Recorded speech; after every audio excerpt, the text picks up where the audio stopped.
Bonjour à tous et bienvenue dans ce tuto close-up sur le lac de montagne. Je commence par humidifier mon papier recto verso, je le dépose sur une plaque en plexi et je démarre la mise en couleur avec du bleu de phthalo que je pose d'abord tout en haut et puis sur les côtés en laissant l'espace où il y aura l'arbre.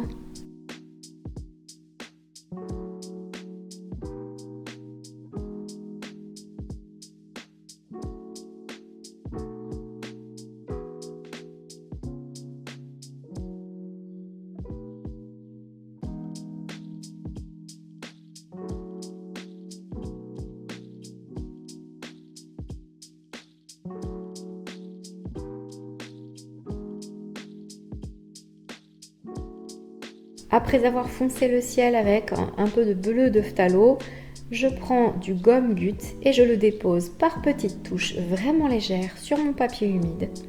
Je le dépose sur toit droite parce que c'est là dont vient la lumière et que c'est là qu'il va falloir que je garde beaucoup plus de luminosité.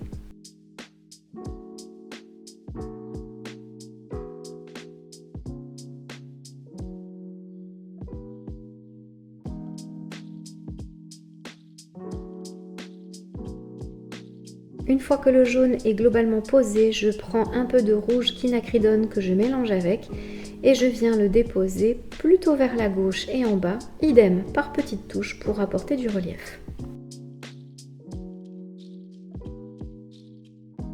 Et je fonce ensuite progressivement.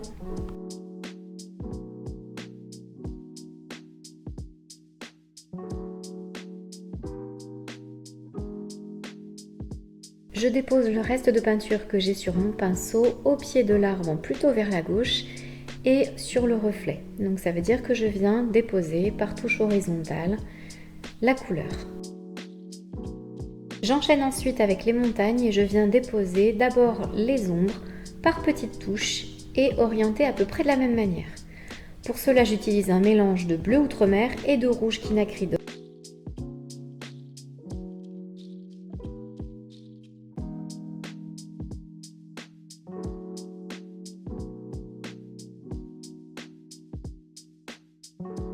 C'est un espace derrière l'arbre pour pouvoir finir le pied de la montagne. Donc je viens y déposer de la couleur aussi et je poursuis le travail de définition de la montagne. Elle va rester floue parce que je travaille dans l'humide. Si bien qu'il faudra par la suite que je vienne déposer une couleur de plus en plus foncée ou de plus en plus marron en rajoutant du rouge quinacridone et une légère pointe de jaune, ocre jaune ou gomme-goutte. Avec ce même mélange, je viens faire le pied de la montagne pour mettre de l'ombre, le tertre sur le côté ainsi que le pied du tertre à gauche et je viens prépositionner en vérité les ombres. Ce ne seront pas les ombres définitives du tout, mais ça me permet d'avoir une idée finalement du relief que je veux donner et des ombres que je veux placer. Et donc je poursuis un petit peu au feeling avec la montagne. J'aimerais garder un espace blanc, en vérité, si on regarde bien sur la photo, il y a une cascade de glace. J'aimerais vraiment la garder parce que j'aime beaucoup le reflet. Et donc je vais essayer de faire en sorte de le faire. Une fois que les ombres sont prépositionnées, je reprends le travail qui me permet de foncer, de donner du relief sur l'arbre. Donc je rajoute encore un peu de rouge quinacridone, parce que ça va tendre un petit peu vers le rouge orangé. Et je le place. Et je viens placer aussi avec l'aide de ce pinceau langue de chat, donc qui me permet vraiment d'avoir le profil des sapins, cette couleur un peu dorée, un peu orangée. Je les place donc aux deux endroits, si vous regardez la photo de référence, sur la droite et au fond. Par la suite, je viendrai foncer pour creuser ces reliefs-là. Je n'oublie pas non plus de faire la même chose en miroir pour commencer à tracer les reflets. Je viendrai les estomper un petit peu par la suite, mais là il s'agit vraiment de prépositionner en miroir ce qui va se refléter dans l'eau. Je poursuis cette session en mettant des touches un peu plus foncées, ce qui me permet de mettre du relief, sans oublier le reflet à chaque fois. Et je travaille toujours dans l'humide, parce que ça me permet d'avoir un rendu vraiment plus flou, que j'affectionne particulièrement, il faut le dire. Je reprends un petit peu du mélange rouge quinacridone et bleu outre-mer, je le fonce un peu en bleu et je vais mettre à la fois un peu plus de détails, un peu plus de relief sur les montagnes et les placer en reflet.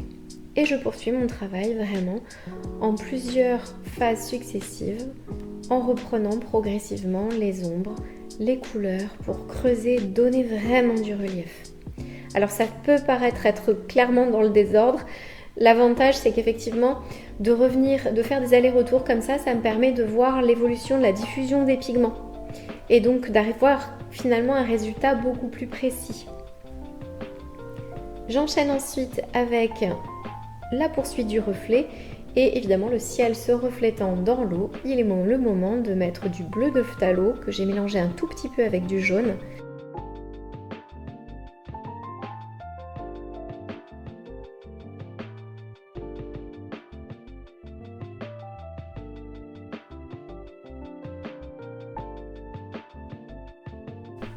Je garde ce même pinceau un peu large et je viens déposer quelques gouttes de la pointe de mon pinceau ou vraiment en faisant des splashes pour regagner un petit peu en relief parce que si vous le voyez sur la photo de référence, on a quand même de la transparence.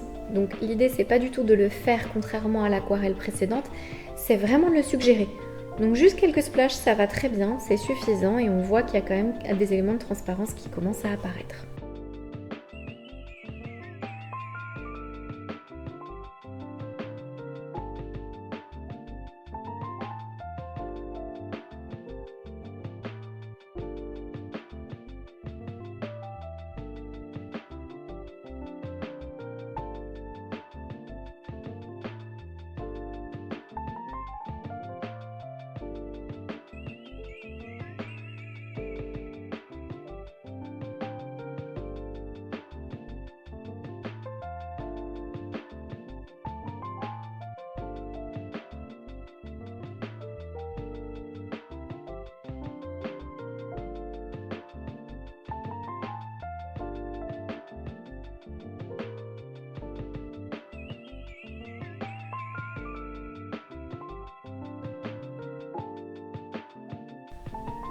Je poursuis le travail sur l'eau en essayant d'y apporter quelques nuances.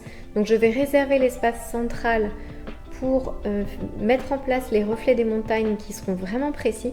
Et puis tout le reste, je vais travailler dans l'humide pour pouvoir apporter vraiment de la nuance, des reflets, de la transparence.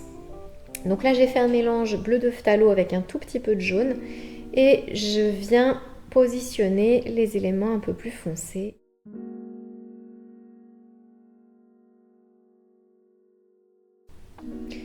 Je suis en train de positionner des cristaux de sel sur l'avant en essayant de voir un petit peu ce que ça peut donner et ce rendu est effectivement pas mal, moi il me plaît bien, je vais m'en servir comme support pour pouvoir faire le contour des cailloux, des ombres en transparence.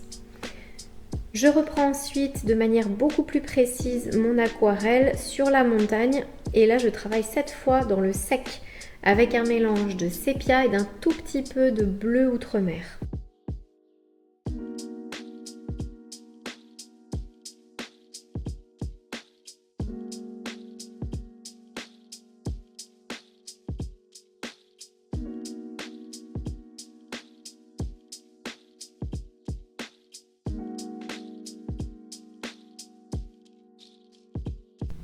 Une fois que la couleur est posée, je la dilue avec un pinceau un peu humide, mais pas trop pour ne pas que ça bave ou que les pigments ne se diffusent trop. Et puis je viens corriger un petit peu de temps en temps, au gré de ce que j'ai envie de faire, de l'inspiration. Alors il ne faut pas non plus hésiter à prendre un peu plus de liberté par rapport à la photo de référence. C'est vraiment le moment de se faire plaisir, on teste. Et quand on essaie de trop coller à la photo, finalement on a du mal à savoir quand s'arrêter. Je crois qu'il faut la voir sous les yeux, mais pour le coup travailler avec des allers-retours et en se disant allez, ça me plaît, ça je laisse, ça je fais, ça je... Voilà. Et c'est réellement comme ça qu'on arrive à avoir à la fois un espace de liberté et en suivant une photo de référence pour progresser, pour observer vraiment les détails, les ombres, etc. Alors, je ne sais pas si ça vous aide de dire ça. Moi, je sais que d'avoir pris conscience de ces éléments-là, ça m'aide à me sentir plus libre avec un sujet et ça m'aide aussi à l'interpréter vraiment à la façon dont je le souhaite.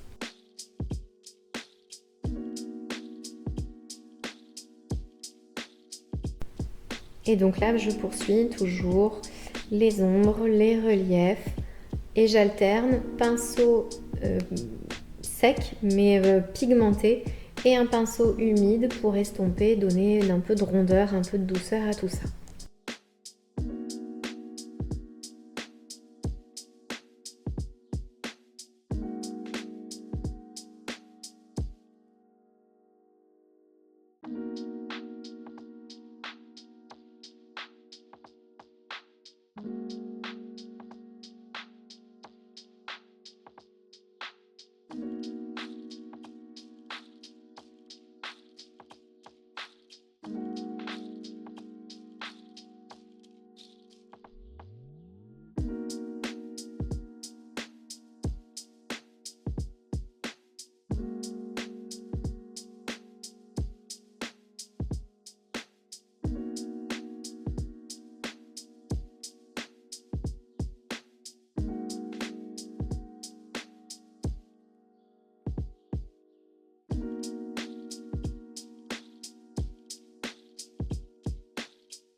Allez, la montagne, moi, me satisfait. Je vais passer au plan suivant, celui qui est au niveau du milieu. Et pour ça, je prends une terre de sienne brûlée et je vais commencer à faire les roches, les cailloux, etc. Toujours de manière assez diffuse. Et là, par contre, je travaille en sec avec une peinture très diluée.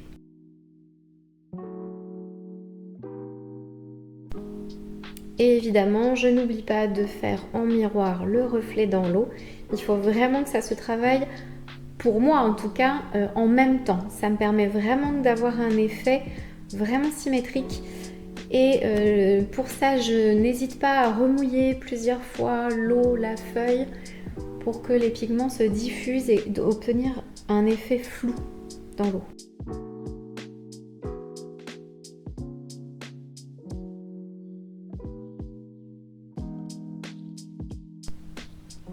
Comme toujours, je fonce progressivement. Donc là, j'ai mélangé ma couleur de terre de sienne avec du sépia. Et puis progressivement, je vais rajouter du bleu et un peu de violet à la fin pour les ombres.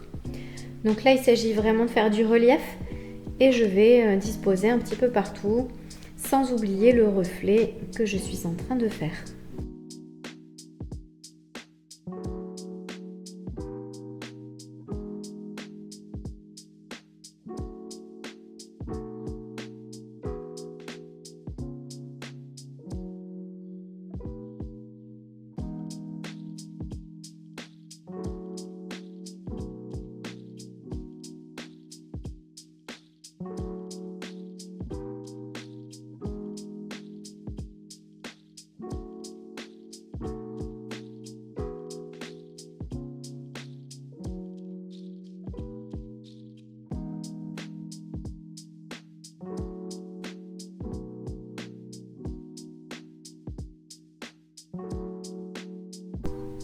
Pour le moment, j'arrête avec le traitement de la terre et je reviens au traitement de l'eau. Je vais commencer à donner un peu de profondeur, de relief à cette eau. Et donc pour ça, je prends un bleu de phthalo avec le gomme goutte et je dispose sur une feuille qui est remouillée, comme je suis en train de le faire, quelques touches, un peu au hasard, un peu au feeling, pour donner du relief, de la profondeur et du mouvement à cette eau.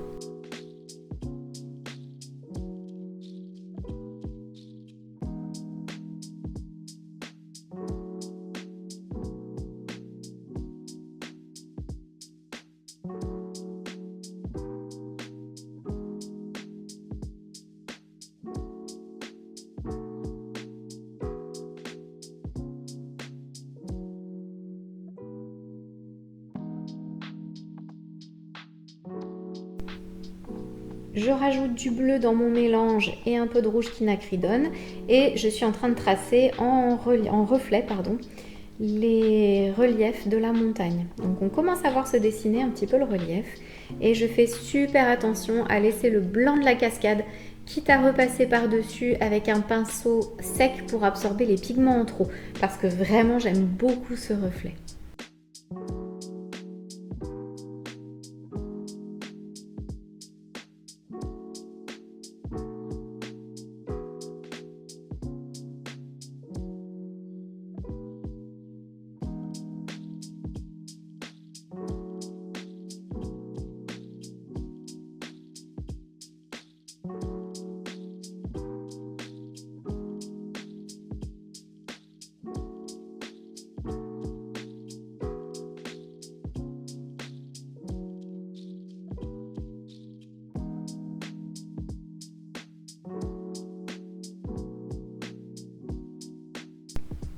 Au pied de la montagne, on a vraiment ce bleu quasiment vert, très turquoise, très vif.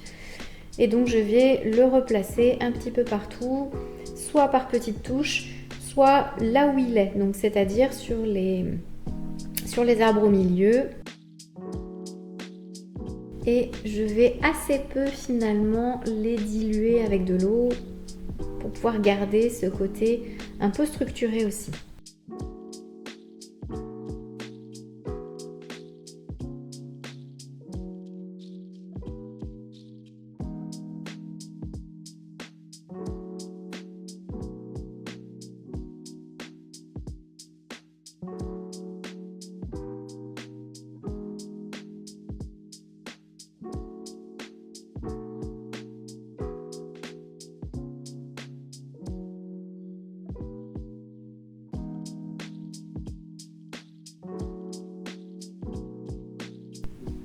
Je continue à travailler par petites touches et avec mon pinceau qui est quasiment sec, j'étire le pigment de haut en bas pour pouvoir faire cet effet de flou.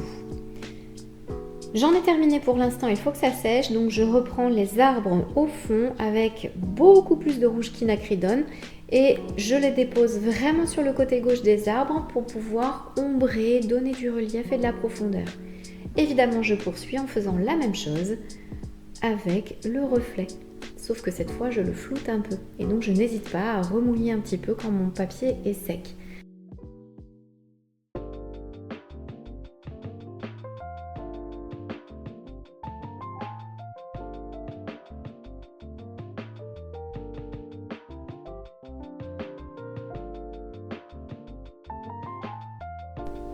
Avant de foncer le côté gauche de l'arbre qui est devant, je prends le temps de réhumidifier un petit peu pour garder ce côté très flouté, très doux que j'affectionne énormément. Pour la dernière couche, je viendrai travailler en sec sur sec pour lui donner un peu plus de peps.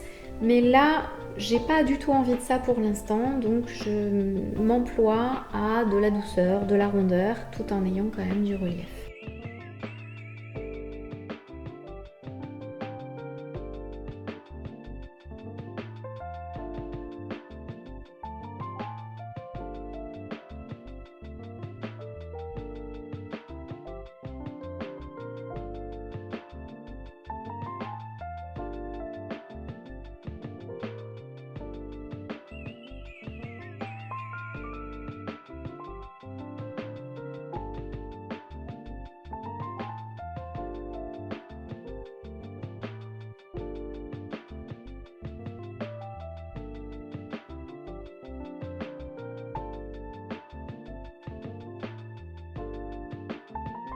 J'en ai terminé pour le moment avec l'arbre, il faudra y revenir pour compléter encore les ombres et donner un peu plus de peps. Là, je m'attaque à la terre à droite avec un mélange de sépia quasiment pur et un petit peu bleu d'outre-mer. Et je marque la ligne d'horizon ainsi que quelques aspérités comme on voit sur la photo. Même chose avec le terre-plein central et là je vais quasiment le faire en sépia pur assez foncé parce que comme on le voit sur la photo, ça ressort bien et il y a vraiment ce côté très foncé.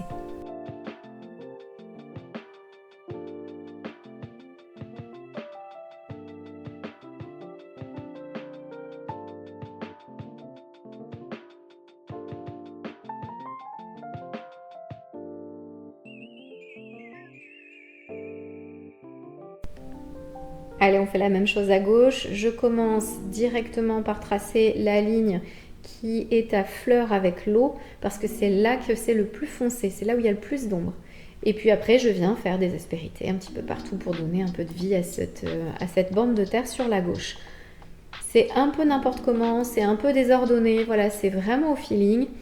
Je vois juste qu'à côté de l'arbre à gauche, il y a un creux très sombre que je vais reproduire parce que je trouve que ça donne, voilà, ça accroche le regard, donc je le fais. Et puis après c'est vraiment au feeling avec un pinceau presque sec finalement et de la peinture pure. Pour l'instant je ne m'attaque pas au relief, ça viendra dans un deuxième temps une fois que j'aurai réhumidifié mon papier qui est sur l'eau.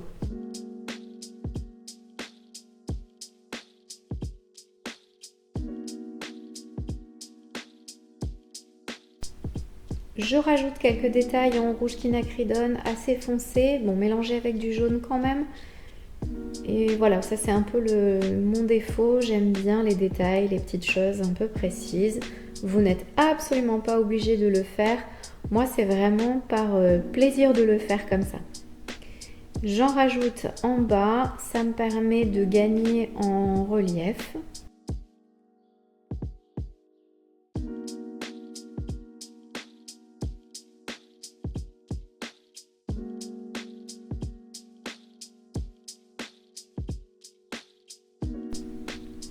Bon là j'avoue que l'angle de vue n'est pas terrible, mon pinceau étant très fin et je peins debout donc je mets ma main vraiment à la verticale pour avoir un trait assez fin et je suis en train, alors là ça se voit pas mais je suis en train de tracer les branches et les troncs de ce mélèze doré. Pour l'instant c'est qu'une esquisse, je vais le reprendre après, c'est histoire de positionner les différents éléments.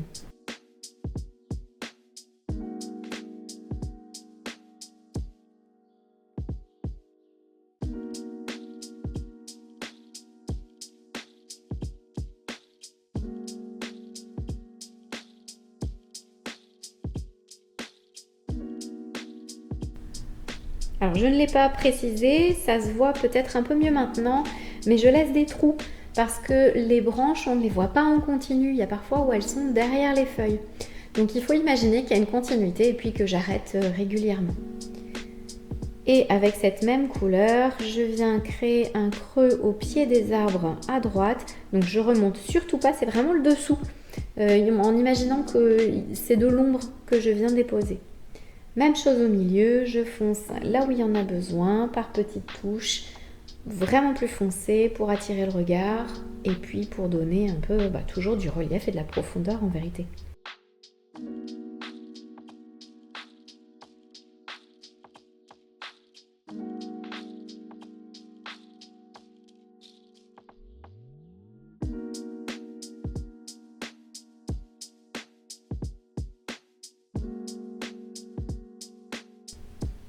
Allez, on va laisser les arbres et la montagne comme ça. Maintenant, on s'attaque à nouveau au plus difficile, les reflets. Pour ça, je prends un pinceau avec de l'eau propre et j'humidifie quasiment toute la surface. J'ai positionné un petit peu de vert pour redonner un petit peu de relief. Je fais la même chose en miroir sur l'eau. Donc je fais attention à bien positionner mon vert. Et même chose, je reprends des couleurs à peu près approchantes et je positionne vite fait, juste de quoi suggérer qu'il y a un reflet. L'idée c'est vraiment pas de faire quelque chose de précis, de net, mais c'est plutôt de suggérer les ombres, les reliefs, par petites touches, quitte à étirer la peinture de haut en bas. Voilà, pour recommencer cet effet-là. Donc là, c'est ce que je suis en train de faire. Et donc j'imagine que les feuilles plus orangées se reflètent sur l'eau. Et hop, je le positionne.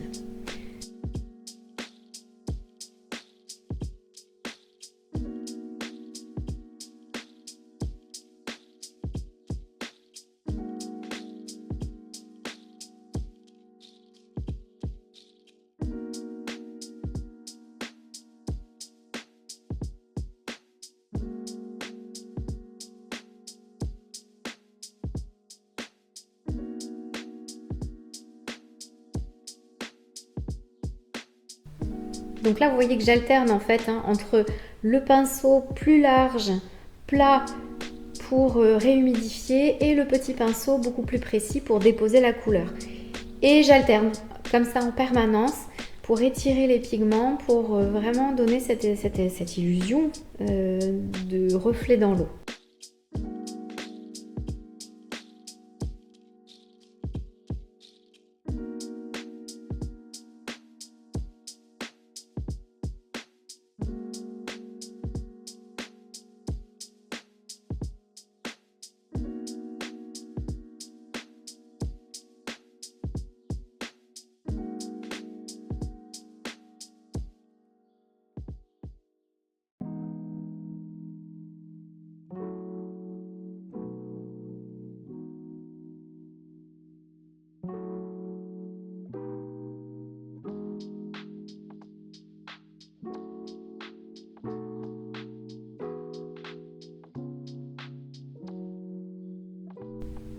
Allez, on va attendre que ça sèche et donc je m'attaque au premier plan. J'avais dit que je voulais de la transparence et j'avais pour ça, rappelez-vous, mis du sel.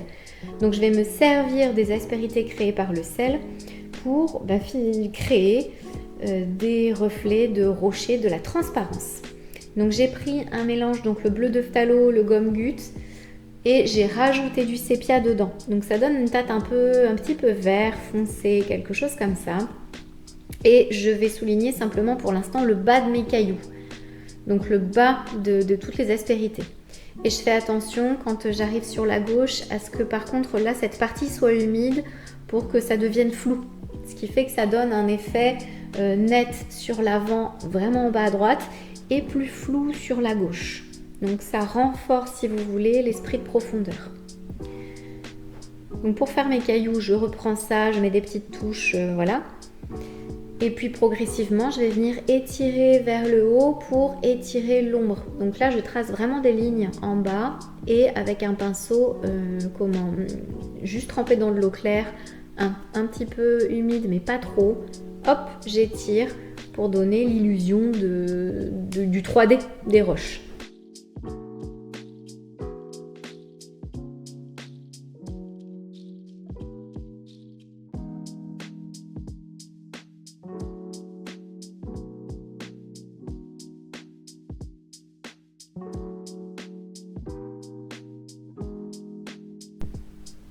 Sur la gauche, sur la photo de référence, on a beaucoup d'aspérité. C'est pas très lisse. Et là, je trouvais ça trop lisse. Donc, j'ai mis quelques touches très diluées avec la même couleur que pour les rochers. Voilà, juste pour que ce soit pas complètement un reflet, pas complètement lisse. Une espèce d'entre-deux, mais assez flou. Voilà, sans que ce soit trop précis. L'idée, c'est de le suggérer. Et puis, je viens faire des traits horizontaux avec mon pinceau plat qui est sec. Et j'étire, ça me permet de faire des vaguelettes, de recréer de la lumière qui doit arriver.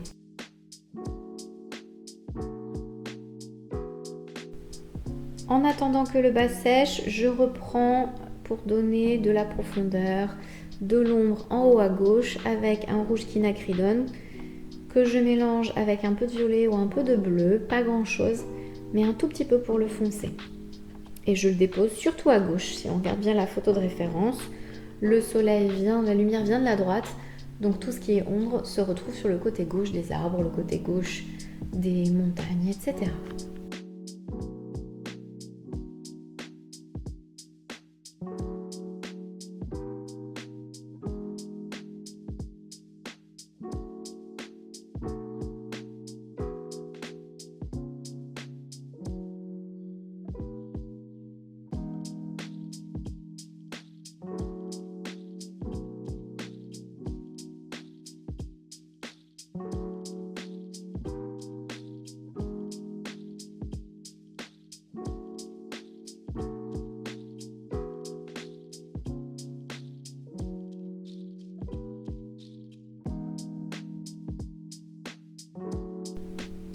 Alors c'est vrai que je ne l'ai pas forcément dit, là c'est un pinceau qui est très fin, avec des touches qui sont toutes petites, toutes légères pour suggérer les feuilles. Je vous parlais tout à l'heure de redonner du peps, et ben c'est le moment. On sort de ce côté très flou et c'est comme si finalement on avait quelques feuilles qui ressortent et donc il faut les faire plus nettes et plus foncées.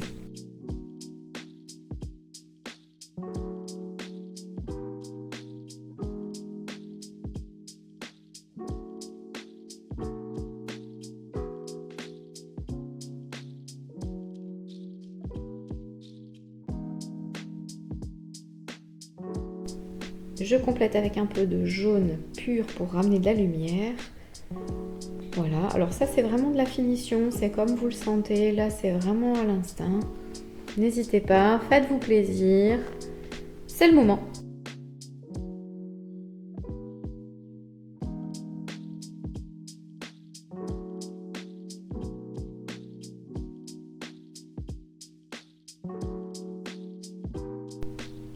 Je retrace également un peu le tronc plus net, quelques branches, pas forcément exactement au même endroit par rapport à tout à l'heure. Voilà, pour gagner un petit peu en netteté. Et je viens compléter, foncer sur la gauche, sur la ligne d'horizon. Voilà, quelques détails parce que j'aime fondamentalement les couleurs vibrantes et contrastées. On en a terminé avec les arbres et la montagne pour de vrai de manière définitive. On reprend les reflets et donc je fonce la couleur verte parce que je voudrais vraiment quelque chose de très vif.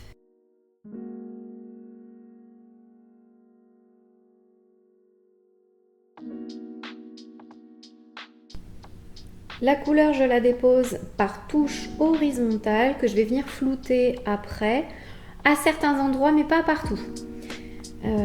Ça me permet de garder aussi des zones vraiment jaunes parce que là le plus compliqué dans cette aquarelle c'est les reflets qui sont plus clairs que l'eau.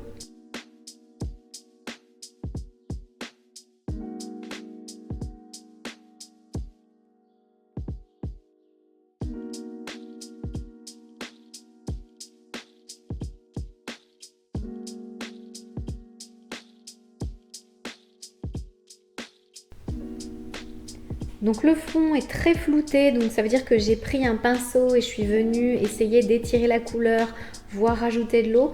Le devant, je vais le faire en touche légèrement arrondie pour suggérer qu'on a une ondulation comme un caillou qui serait tombé dans l'eau.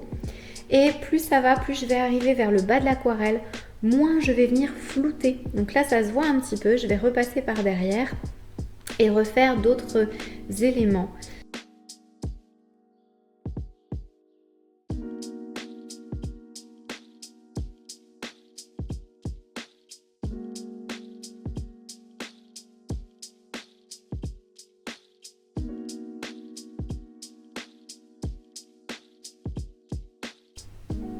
J'ai trouvé que les couleurs n'étaient pas suffisamment vibrantes. Alors si vous commencez à me suivre depuis un certain temps, vous savez que j'aime les couleurs qui sont bien vives et bien vibrantes. Donc j'ai foncé, après avoir humidifié, toutes les zones vraiment orange sur les arbres. Et là, je travaille en humide sur sec. Je vous ai dit que j'allais presque pas flouter l'avant. Là, ça se voit. Et donc, pour recréer les reliefs de la montagne, ce sont des petites touches quasiment horizontales, mais un tout petit peu incurvées pour imiter les reflets de l'eau, les vaguelettes. Et je dépose la couleur, voilà, dans les creux.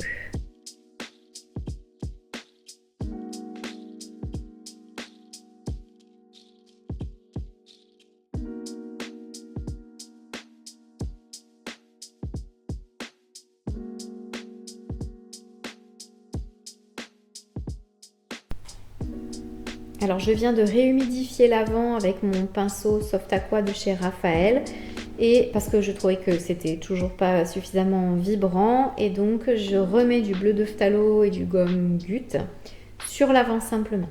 Voilà. Et je viens flouter quelques éléments, pas grand chose parce que ça doit être de plus en plus précis. Je rajoute ensuite du contraste là où il doit y en avoir sur les vaguelettes qui me permettent de montrer la montagne. Et là j'ai pris un mélange un peu plus foncé, j'ai rajouté une pointe d'indigo en vérité pour continuer à donner du relief un petit peu comme des vagues. Je reprends, vous voyez, un tout petit peu sur le dessus qui est lui humide par des gestes assez amples. Donc l'idée c'est vraiment juste de suggérer, pas du tout de faire quelque chose de précis, hormis à l'endroit là où je suis en ce moment, où là c'est avec la pointe du pinceau.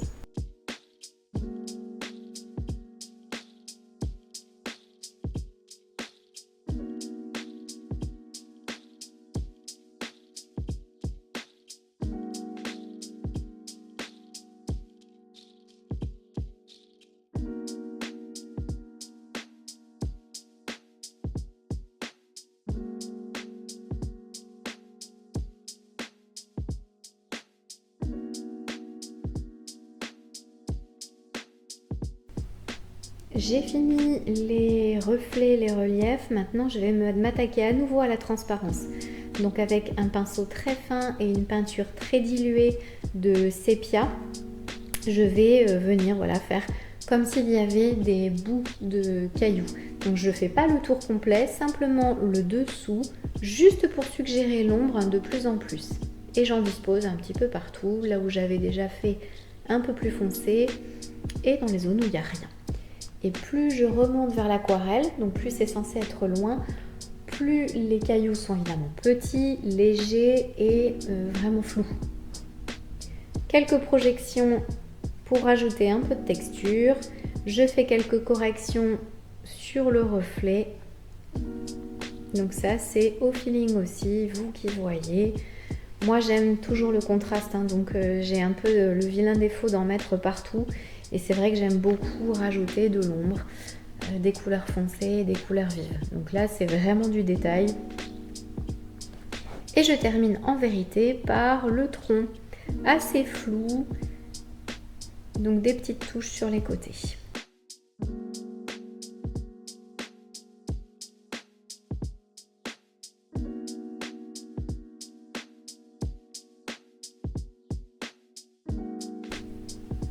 J'arrête de retoucher le devant, là il manque simplement des reflets un peu plus précis au niveau de l'arbre à gauche.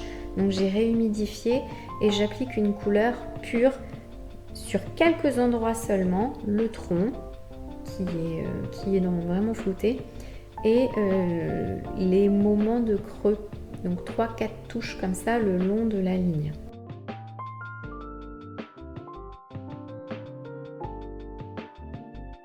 Et voilà, nous en avons terminé pour ce tuto. J'espère qu'il vous aura plu et à très bientôt pour de nouvelles aventures.